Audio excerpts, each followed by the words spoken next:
नमस्कार, जेके प्राइम में आपका स्वागत है। मैं हूं विनोद कुमार। दर्शकों, कांग्रेस के लिए आज का दिन बहुत इंपॉर्टेंट है क्योंकि राहुल गांधी जम्मू प्रोविंस के लिए 2 दिवसीय दौरे पर आज पहुंचे हैं और सीधा वो वैष्णो देवी माता के दर्शनों के लिए चले गए। आपको बताते चले, सतवारी एयरपोर्ट पे उनका भव्य स्वागत किया गया।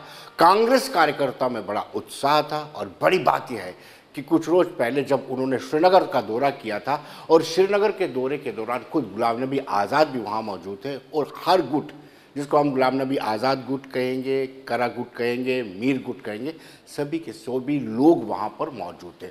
वही मौजूदगी कल भी यहाँ पर दिखी। यानी पिछले कल जब तैयारियों पर चर्चा की गई थी तो सारे आज़ाद गुट, मीर गुट और तारिक हमीद करा के समर्थक भी वहाँ पर मौजूद थे। लेकिन आज जो स्वागत किया गया उनका, कार्यकर्ताओं में जो उत्साह आया, तो ऐसा लगता है कि एक राजनीतिक जो ऑक्सीजन है वो राहुल गांधी के इस दौरे से भरी गई है। हालांकि इसमें रजनी पाटिल का भी बड़ा इंपॉर्टेंट रोल है। रजनी पाटिल हर गुट के बीच में एक पुल की भूमिका निभा रही हैं, हर एक के साथ लाइजनिंग करने के साथ साथ उनको एकजुटता के साथ आगे ले जाना चाहते हैं।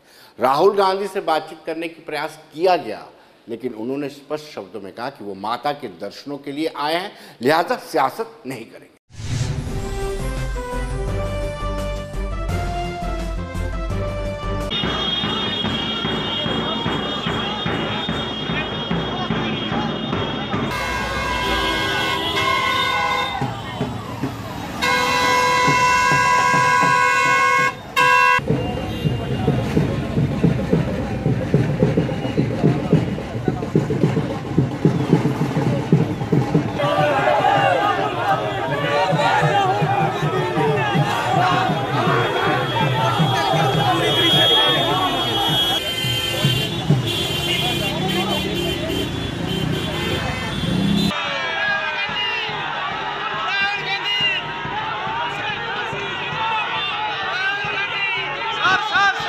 मैं माता के दर्शन करने आया हूँ, तो देखते हैं।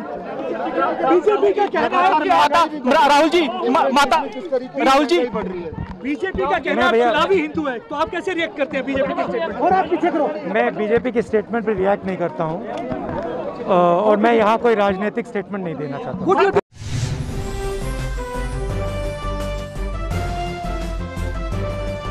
दर्शकों, फोन लाइन पर हमारे साथ सीधे भारतीय जनता पार्टी के प्रवक्ता ठाकुर अभिजीत जसरोटिया जुड़ चुके हैं। अभिजीत जी, राहुल गांधी के विजिट को लेकर के पार्टी के कार्यकर्ताओं में, कांग्रेस के कार्यकर्ताओं में बड़ा जोश है और राहुल गांधी और पार्टी के बड़े नेता इस पर जोर दे रहे हैं कि जो वादे on the floor of house Bharatiya Janata party या केंद्रीय गृह मंत्री ने किए थे कि यूटी बनने के बाद जम्मू कश्मीर में विकास होगा, ऐसा कुछ नजर नहीं आया। क्या कहेंगे आप?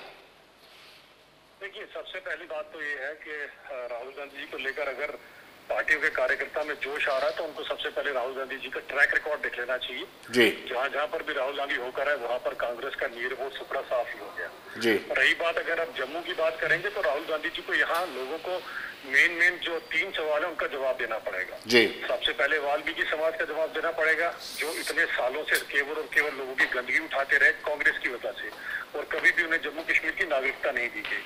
दूसरा, उन्हें वेस्ट पाक रेफ्यूजीज का भी जो है उनके सवाल का भी जवाब देना पड़ेगा, जिनको अपने ही देश में रहकर रेफ्यूजियों की जिंदगी जो है इतने साल तक व्यतीत करना पड़ी, वो भी कांग्रेस की वजह से। तीसरा, यहाँ की महिलाओं का, यहाँ की बच्चियों का, और क्योंकि राहुल जी आज देवी दर्शन के लिए जा रहे हैं तो उनको देवियों को, जो जम्मू कश्मीर में हम अपनी बच्चियों को देवियों के समान समझते हैं, उनका जवाब भी देना पड़ेगा कि इतने साल से अगर कोई हमारी बच्ची जम्मू कश्मीर से बाहर शादी कर लेती थी तो क्यों उनको अपने बाप दादों की प्रॉपर्टी से महरूम रखा जाता। जब इतने सवालों का जवाब राहुल गांधी जी दे लेंगे तो फिर हम इनकी अगली बात जरूर सुनेंगे। अभिजीत जी, हिमाचल समेत बहुत सारे भाजपा शासित प्रदेश हैं, यहाँ पर लैंड भी प्रोटेक्ट है और जॉब भी प्रोटेक्ट है, आप क्यों नहीं यहाँ पर करवा पाए? कांग्रेस के लोग ये भी सवाल आपसे पूछ सकते हैं। देखिए, सबसे पहली बात है कि अभी जैसे कहते हैं पेशेंट आईसीयू में एडमिट है और बड़ी मुश्किल से अब कहीं वो ठीक होने जा रहा है जी। तो इतने बड़ी जो 50-60 साल से हम जम्मू कश्मीर के लोगों के साथ एक नाइंसाफी होती रही, तो वही एक पेशेंट था जो आईसीयू में अभी तक दाखिल था, जिसके कारण उसको यूटी में तब्दील करना पड़ा। आने वाले वक्त में जब टाइम बदलेगा तो आपको खुद पता चलेगा कि सभी चीजें जो है वापस लौट कर जरूर आएंगी। तो इसमें मुझे लगता नहीं किसी को हमारी नियत पे या ऐसी चीज तो होना चाहिए, क्योंकि भारतीय जनता पार्टी की कथनी और करनी में कोई फर्क नहीं रहता। अगर हमने स्टेटहुड की बात की है तो वो भी सिर्फ भारतीय जनता पार्टी दे सकती है, बाकी लोगों के तो सिर्फ छलावे और बातें ही हैं। जी, राहुल गांधी के दौरे को आप चुनौती समझते हैं, क्योंकि आने वाले दिनों में चुनाव भी हैं मार्च के बाद? देखिए, चुनौती तो क्या समझेंगे, उनकी खुद की पार्टी उन्हें सीरियस नहीं लेती है तो हम उन्हें क्या सीरियस लेंगे। बाकी तो वक्त ही बताएगा उनके आने से कितना फायदा होता है या कितना नुकसान। रही बात कांग्रेस की, तो जम्मू कश्मीर के जो लोग हैं वो सिरे से कांग्रेस को नकार चुके हैं। पिछले डीडीसी चुनावों के जो नतीजे आए हैं वहां से आप भली बात एक जायजा लगा सकते हैं कि कांग्रेस का क्या हाल है। अब राहुल गांधी के आने से कौन सा फर्क पड़ता है वो भी आप आने वाले वक्त में जरूर देख लेंगे। अभिजीत जी, बहुत बहुत शुक्रिया आपका।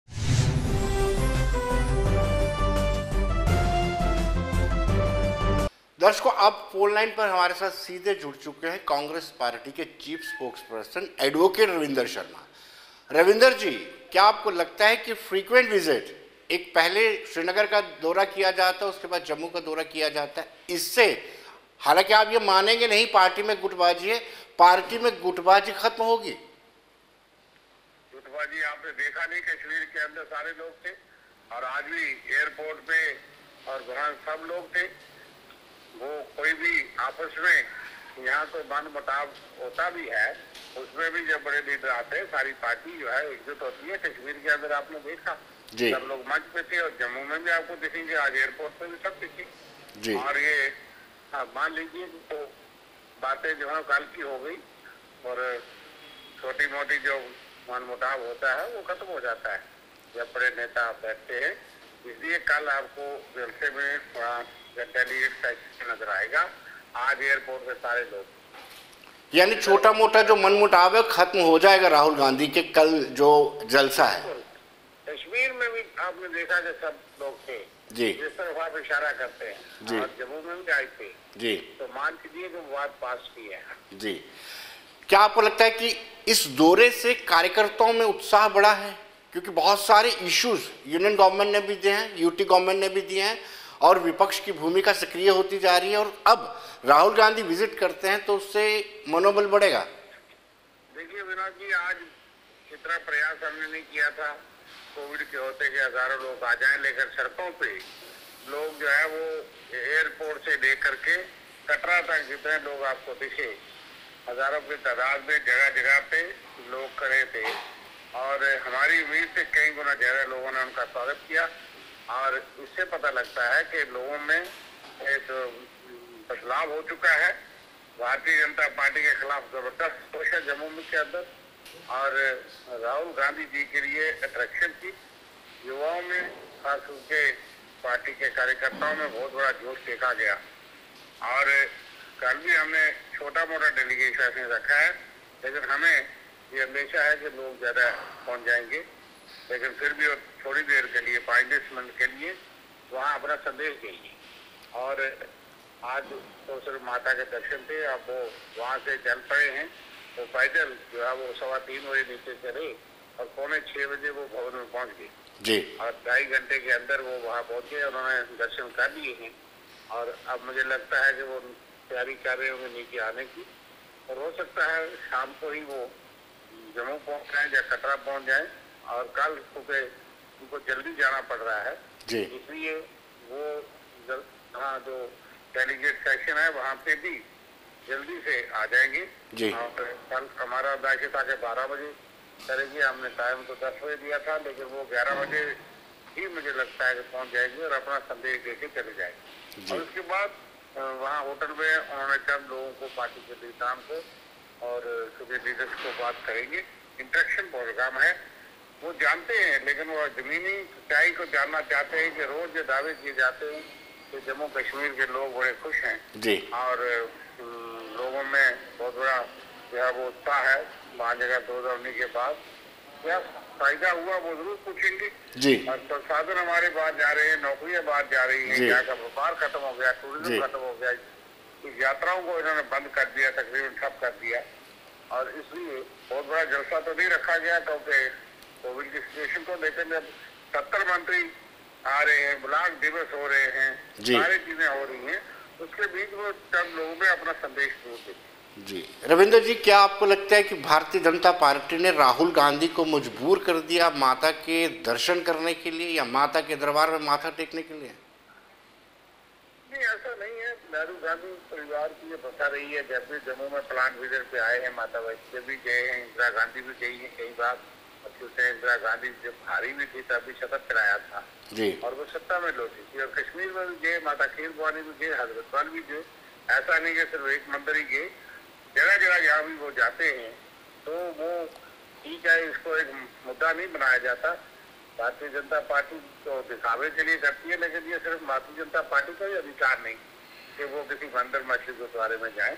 इसलिए कांग्रेस पार्टी हो या कोई पार्टी हो, राजनीति अपनी जगह है, लेकिन आस्था और सब धर्म का सम्मान करना ये अनेकता में एकता के नारे को मजबूत करता है। बहुत बहुत शुक्रिया रविंद्र जी।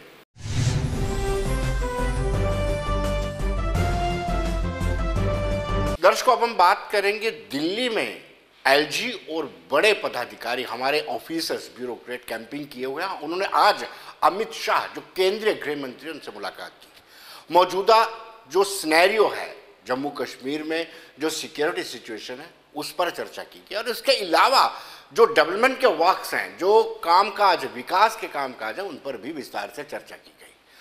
खुद अजीत डोभाल जो एनएस है वो भी मौजूद थे, अमित शाह तो मौजूद थे ही थे, साथ में LG Manoj Kumar Sinha, doctor A K. Mehta, Dilbag Singh समेत और भी कई अधिकारी वहां पर मौजूद थे। विस्तार से चर्चा की गई। चर्चा इस बात पर की गई कि जो प्रोजेक्ट वहां पर चल रहे हैं उनको एक्सपेडाइट कैसे किया जाए, जो सिक्योरिटी सिनेरियो बना हुआ है, पंच सरपंच, डीडीसी, वीडीसी सदस्यों की सिक्योरिटी किस तरीके से की जाए, विस्तार से चर्चा की गई और एक फ्रूटफुल मीटिंग दिल्ली में हुई।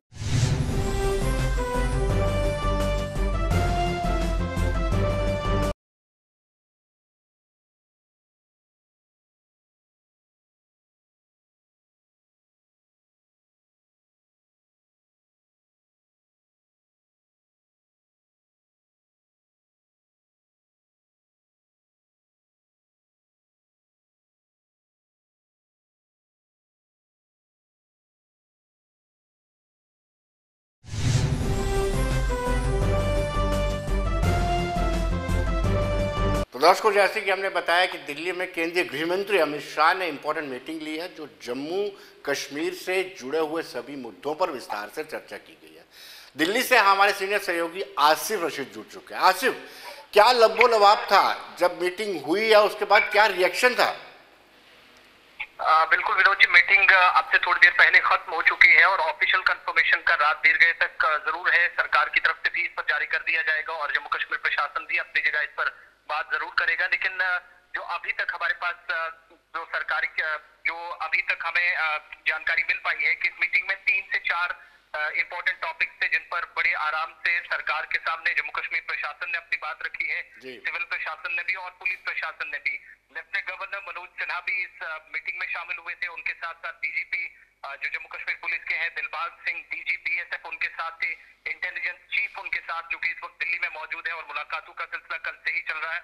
उनके साथ साथ जो इस वक्त सेना प्रमुख आज की मीटिंग का हिस्सा थे, सबसे इंपॉर्टेंट पहलू था क्योंकि जम्मू कश्मीर के अंदर इस वक्त सुरक्षा हालातों को लेकर सबसे ज्यादा और इम्पोर्टेंट जायजा लेना इस मीटिंग का सबसे बड़ा मकसद था। और इस वक्त जो सीमा पार से हमने देखा कि अफगानिस्तान के अंदर जो सारी चेंजेस आई हैं उसका कहीं पर कोई नेगेटिव असर जम्मू कश्मीर की सीमाओं पर, नियंत्रण रेखा पर या अंतर्राष्ट्रीय सीमा पर ना पड़े। क्योंकि जब अफगानिस्तान के अंदर सारी सिचुएशन बनी 15-16 अगस्त को, उसके बाद हमने देखा कि पीओके के अंदर बड़े पैमाने पर रैलियां निकाली गई, बहुत सारे ऐसे आतंकी गुट जो दोबारा सरकार के जो इंटेलिजेंस इनपुट मिली है बहुत सारी खुफिया एजेंसियों को कि सीमा पार काफी ज्यादा एक्टिव बड़े गुट हो गए हैं जो दोबारा शायद किसी नापाक हरकत को अंजाम दे सकते हैं, सीमा के इस पार दोबारा हालात को खराब करने की कोशिश कश्मीर घाटी या जम्मू प्रांत के अंदर कर सकते हैं। उन तमाम चीजों से बचने के लिए पुलिस, सेना, बीएसएफ, सीआरपीएफ और बाकी जितने भी एजेंसियां हैं जम्मू कश्मीर के अंदर इस वक्त जो बेहतर सिचुएशन बनाने के लिए काम कर रही हैं, उन्होंने अभी तक जो कदम उठाए हैं वो पूरा ब्रीफ किया गया है आज होम मिनिस्टर के सामने। और इसके साथ साथ आज चूंकि होम सेक्रेटरी भी अजय भल्ला भी इस मीटिंग में थे और एनएसए अजीत डोभाल का आज उनका यानी राष्ट्रीय सुरक्षा सलाहकार का इस मीटिंग में बैठना ये तो साफ नजर आता है कि जो सारी परिस्थितियां सीमा पार बनी है उस पर बहुत संजीदगी से सरकार काम कर रही है और इस सिलसिले में चाहे सिविल प्रशासन हो, जम्मू कश्मीर पुलिस हो, सेना हो, अपने अपने स्तर पर जो तैयारियां की गई हैं उन तमाम चीजों से डील करने के लिए। और 2-4 दिन पहले अगर देखें तो राजौरी से सांबा तक, हालांकि ऑफिशियल कंफर्मेशन सरकार की तरफ से या इस पर फौज और बीएसएफ की तरफ से नहीं दी गई, लेकिन कोशिशें जरूर हुई है। जो हमें जानकारी है कि सीमा पार से घुसपैठ की बहुत सारी कोशिशें की गई। राजौरी के अंदर 2 बार एनकाउंटर्स हुए, हमने देखा कि उनमें एक पाकिस्तानी आतंकी भी मारा गया। ये तमाम चीजें जब देखी गई हैं और 3 दिन पहले एक रिपोर्ट भी सामने आती है अलग अलग एजेंसियों से, जिसमें ये पता चला है कि उत्तरी कश्मीर में जहां पर ऑपरेशन सबसे ज्यादा दक्षिण कश्मीर के अंदर सेना, जम्मू कश्मीर पुलिस या बाकी एजेंसियां मिलकर काम करती थी, लेकिन उत्तरी कश्मीर के अंदर भी जो फॉरेन मिलिटेंट्स हैं इस वक्त वो सीमा पार से काफी समय से जब आए हुए हैं, घुसपैठ की है, तो इस वक्त काफी ज्यादा एक्टिव नजर आ रहे हैं। उन तमाम चीजों से डील करने के लिए जो अभी तक पूरे कदम उठाए गए हैं कश्मीर घाटी के अंदर और हालात को बेहतर करने के लिए, एक बहुत बड़ा टास्क प्रशासन के सामने था। एक चीज और हमें बताइए, क्या इस मीटिंग में डेवलपमेंट बॉक्स जो परियोजनाएं यहाँ पर चल रही हैं, किस तरीके से विकास को नई दिशा दी जाए, इस पर भी चर्चा की गई है? बिल्कुल विनोद जी, पहला पॉइंट था सिक्योरिटी का और दूसरा डेवलपमेंट ही था, क्योंकि जून 2019 और नवंबर 2019 में 2 तरह के प्रोग्राम जम्मू कश्मीर प्रशासन ने शुरू किए। एक था उनमें बैक टू विलेज प्रोग्राम 1 और उसके बाद बैक टू विलेज प्रोग्राम 2 और 3 भी 2020 में सितंबर और अक्टूबर में गांधी जयंती के मौके पर शुरू किया गया। वो तीनों तरह के प्रोग्राम और उसके बाद सरकार ने पब्लिक आउटरीच प्रोग्राम, जिसमें हमने देखा कि केंद्रीय मंत्री 300 से ज्यादा और जो पार्लियामेंट की बहुत सारी कमेटियां हैं जो जम्मू कश्मीर के दौरे पर गई हैं, उन सभी के साथ 300 से ज्यादा मंत्री जो जम्मू कश्मीर का दौरा कर रहे थे, कितने बड़े पैमाने पर बदलाव आया है 5 अगस्त 2019 का, उसका जो जायजा लिया गया। वो सरकार को हर 2-3 महीने के बाद रिपोर्ट फाइल की जाती है, तो उस पर भी आज बड़ी डिटेल से डिस्कशन हुआ है। इसके अलावा चूंकि आज और कल का दिन काफी इंपॉर्टेंट है जम्मू कश्मीर के लिए, जहां पर कल से केंद्रीय मंत्री जो 28 मंत्री है उनका पहला दल जम्मू कश्मीर पहुंच चुका है और थोड़ी देर बाद ये भी कहा जा रहा है कि श्रीनगर के अंदर और भी कुछ लोगों से मुलाकात होगी। तो आज के समय में भी जितने जो प्रधानमंत्री डेवलपमेंटल पैकेज पीएमडीपी था साल 2014 से काम चल रहे थे और खास तौर पे जो साल 2019 में 5 अगस्त के बाद सरकार ने back to village programme, my town my pride हो, पब्लिक आउटरीच प्रोग्राम हो और बाकी जितने केंद्र प्रायोजित योजनाएं हैं उनके तहत जमीनी सतह पर कितना काम हुआ है, वो तमाम डिटेल्स आज ब्रीफ की गई हैं। लेफ्टिनेंट गवर्नर है और चीफ सेक्रेटरी डॉक्टर ए के मेहता भी इस प्रोग्राम में आज इस मीटिंग का हिस्सा थे। अब से थोड़ी देर पहले खत्म हुई है, लेकिन इसके साथ साथ एक चीज और भी बताऊं, क्योंकि सिक्योरिटी का मामला बड़ा कंसर्न जरूर था, लेकिन डेवलपमेंट की जहां तक बात है, अगले कुछ दिनों के अंदर सरकार की तरफ से हो सकता है कि एक बड़ा कदम उठाया जाए और जो हमारे सोर्सेज हमें बता रहे हैं कि अगले हफ्ते रंजना प्रकाश देसाई, जिनको जम्मू कश्मीर डिलिमिटेशन कमीशन का हेड बनाया गया है, हो सकता है कि वो केंद्र सरकार के सामने तमाम डिप्टी कमिश्नर्स के बाद अगले हफ्ते वो जम्मू कश्मीर जाए और वहां से हर जिले से जो डिटेल्स इकट्ठी की जाएंगी वो केंद्र सरकार के सामने रखी जाएंगी और गृह मंत्रालय की तरफ से उसके बाद इलेक्शंस के लिए हो सकता है कि डेट्स अनाउंस की जाए और फरवरी और मार्च के आसपास अगर चुनाव होता है। ऐसे में सीमा पार जो हलचल हुई है, लगातार कोशिशें हुई हैं, सीमा पर जरूर खामोशी है, लेकिन इसके बावजूद भी माहौल को बिगाड़ने की कोशिश हुई और दूसरी तरफ टास्क बढ़ा कि अगर चुनाव के लिए तैयारियां कर लेती है जो केंद्र सरकार है, तो बहुत बड़ा चैलेंज था। उससे निपटने के लिए सरकार की तरफ से जो कदम उठाए जाने हैं उस पर आज तमाम intelligence, BSF, Jammu Kashmir police और सेना की तरफ से जो जम्मू कश्मीर के अंदर अभी तक अपनी ड्यूटीज दी जानी है, आगे बहुत बड़ा चैलेंज हो सकता है, उसके लिए पूरी तरीके से तैयारी हो। इस पर गृह मंत्री अमित शाह की तरफ से खास हिदायत आज एमएम नरवाने जो कि सेना अध्यक्ष हैं उनके साथ साथ बाकी तमाम लोगों को, तमाम एजेंसियों को दी गई है। और बड़ी बात यह है कि इस मीटिंग के दौरान चूंकि हम देख रहे हैं अब कुछ दिनों के बाद जम्मू कश्मीर के अंदर कुछ बड़े प्रोजेक्ट, जिस तरीके से लेफ्टिनेंट गवर्नर की तरफ से कुछ पोर्टल्स लॉन्च किए गए, बहुत बड़े पैमाने पर कश्मीर घाटी के अंदर कश्मीरी पंडितों को लेकर कामकाज किया गया है, उन सभी लोगों के कश्मीरी पंडित या जो विस्थापी है उन सभी के लिए अभी तक जितने मामला थे वो ऑनलाइन करने के लिए और उनकी बात सुनने के लिए प्रशासन ने संजीदा कदम उठाया है। वो ब्रीफ भी आज पूरी तरीके से गृह मंत्री अमित शाह को किया गया। विनोद जी, आसिफ बहुत बहुत शुक्रिया।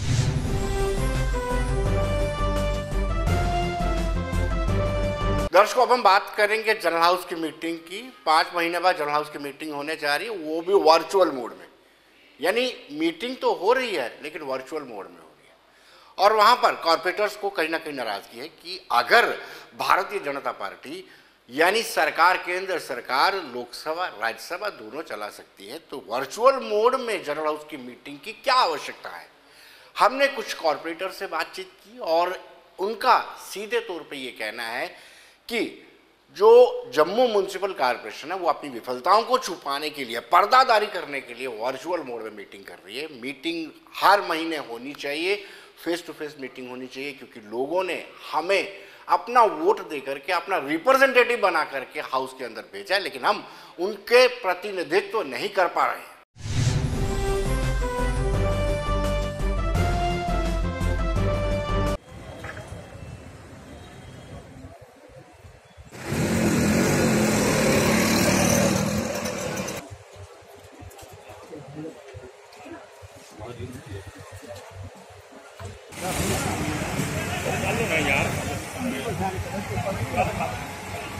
देखिए, हाउस 6 महीने के बाद लग रहा है, मगर आप ये देखिए, हमने प्रोटेस्ट किया कांग्रेस और इंडिपेंडेंट ने कि हाउस लगना चाहिए।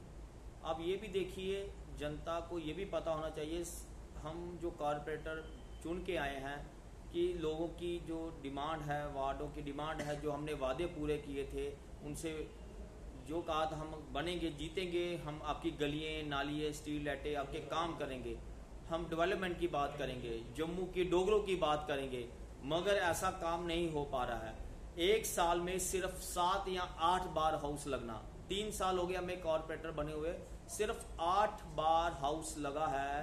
बताइए, ये हाउस अगर लगा रहे हैं, ये तो एक मजाक है, डेमोक्रेसी का मजाक बना के रखा हुआ है कि हम जनता की आवाज़ को दबाया जा रहा है, कॉरपोरेटरों की आवाज़ को दबाया जा रहा है। अगर ये हाउस सिर्फ मोबाइल में लगेगा तो हम अपने मुद्दों की बात क्या करेंगे।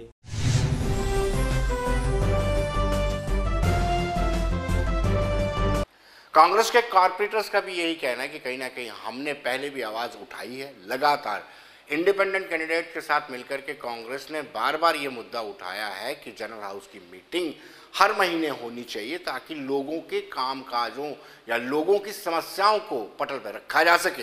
लेकिन ऐसा कुछ होता नहीं है, जिसके कारण उनमें खासी नाराजगी है।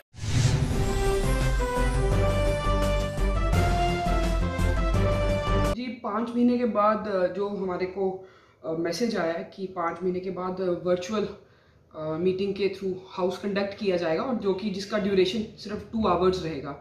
मुझे लगता है कि 5 महीने के बाद, बार बार प्रोटेस्ट करने के बाद, बार बार रिमाइंडर्स और बार बार रिक्वेस्ट लेटर्स देने के बाद, जो ये 5 महीने को जनरल हाउस लग रहा है और 2 घंटे की वर्चुअल मीटिंग के थ्रू, मैं तो नहीं समझ पा रही हूँ कि ये कैसे 75 वार्ड्स की, जम्मू म्यूनिसिपल कॉरपोरेशन के जो 75 वार्ड्स के इश्यूज़ हैं, वो 2 घंटे में कैसे केटर हो पाएंगे।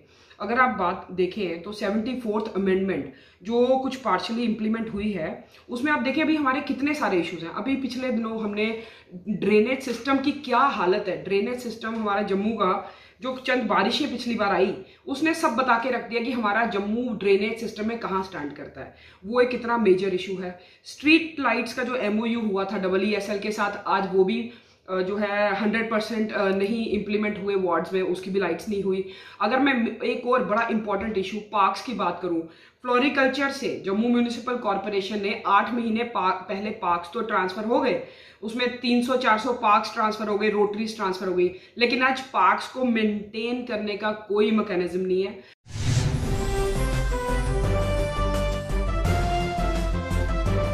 दर्शकों, जब हमने मेयर से बात की, चंद्रमोहन गुप्ता से बातचीत की, तो उनका तर्क था कि SOP को फॉलो करने के लिए ये वर्चुअल मीटिंग बुलाई गई है। मीटिंग जरूरी है, वो जानते हैं, उन्होंने माना भी है, मीटिंग तो बहुत जरूरी है, लेकिन कोविड-19 की 3rd वेव ना आ जाए, उसकी चपेट में लोग ना आ जाए, इसके चलते वर्चुअल मोड को ऑप्ट किया गया है।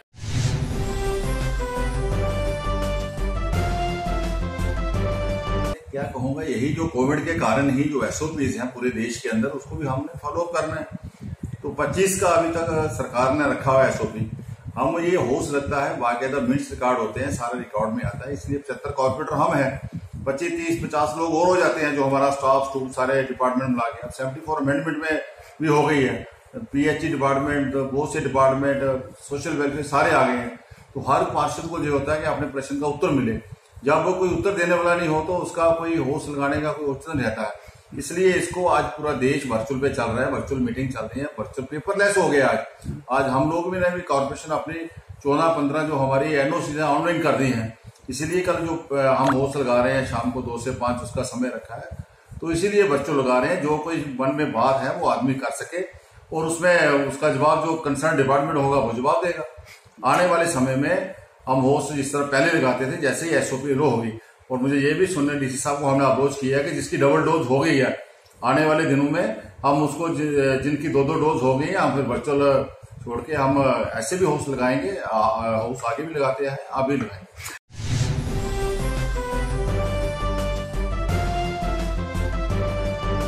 दर्शकों, अब हम बात करेंगे त्रिलोचन सिंह वजीर की, जो फॉर्मर एमएलसी रह चुके, ट्रांसपोर्टर्स से और साथ ही साथ गुरुद्वारा प्रबंधक बोर्ड के अध्यक्ष भी थे। उनकी संदिग्ध परिस्थितियों में उत्तरी दिल्ली के दारापुर इलाके में उनकी संदिग्ध परिस्थितियों में मौत हो गई है और उनके बताया जा रहा है कि उनको 3 तारीख को कनाडा जाना था अपने परिवार, अपने बच्चे से मिलने के लिए, अपने परिवार से मिलने के लिए, जबकि वो नहीं पहुंचे तो जम्मू कश्मीर पुलिस को इत्तला की गई और जम्मू कश्मीर पुलिस ने तालमेल बनाया दिल्ली पुलिस के पास। तो उसके बाद उनके शव को वहाँ पर संदिग्ध परिस्थितियों से बरामद किया गया। आपको बताते चले ये पॉपुलर ट्रांसपोर्टर्स थे और गुरुद्वारा प्रबंधक बोर्ड में उनका सक्रिय रोल रहा है। नेशनल कॉन्फ्रेंस की टिकट पे चुनाव लड़े थे कैंट से और साथ ही साथ एमएलसी भी नेशनल कॉन्फ्रेंस के कोटे से रहे थे।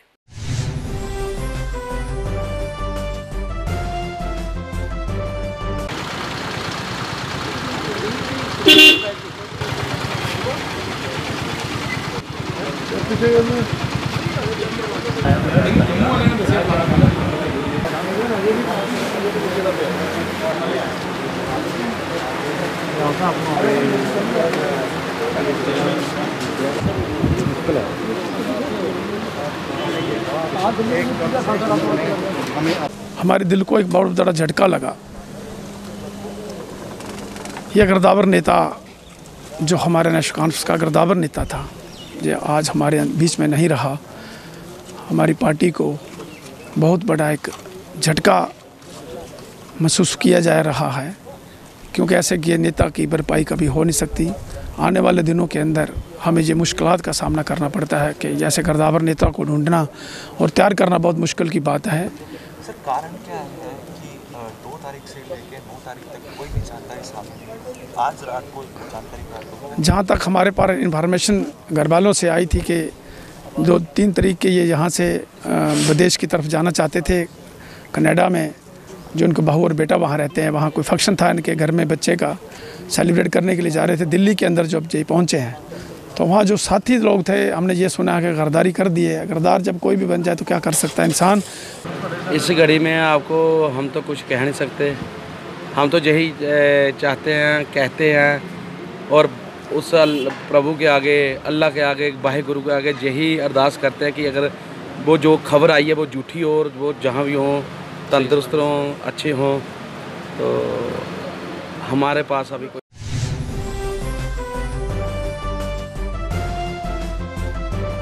दर्शकों, दिल्ली पुलिस की माने तो दिल्ली पुलिस का कहना है कि डिकम्पोज बॉडी मिली है और ये कहना कि किस कारण उनकी मौत हुई ये भी नहीं कहा जा सकता, ये पोस्टमार्टम के बाद ही पता चलेगा। हालांकि उन्होंने माना कि 2 एब्सकॉन्डर हैं, दरवाजा बाहर से बंद था।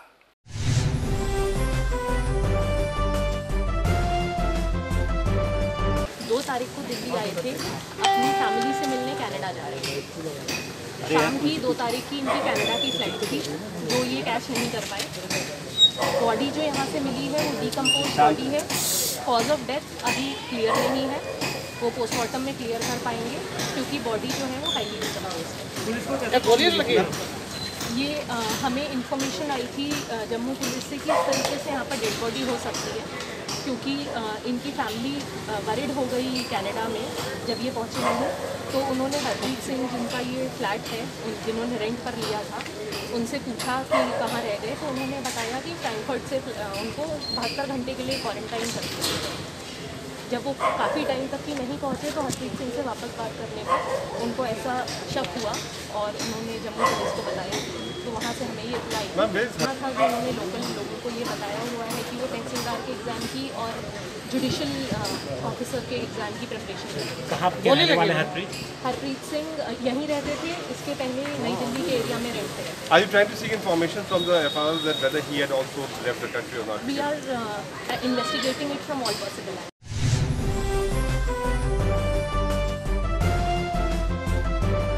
तो दर्शकों बने रहिए देश दुनिया की खबरों के लिए, मुझे दीजिए इजाजत।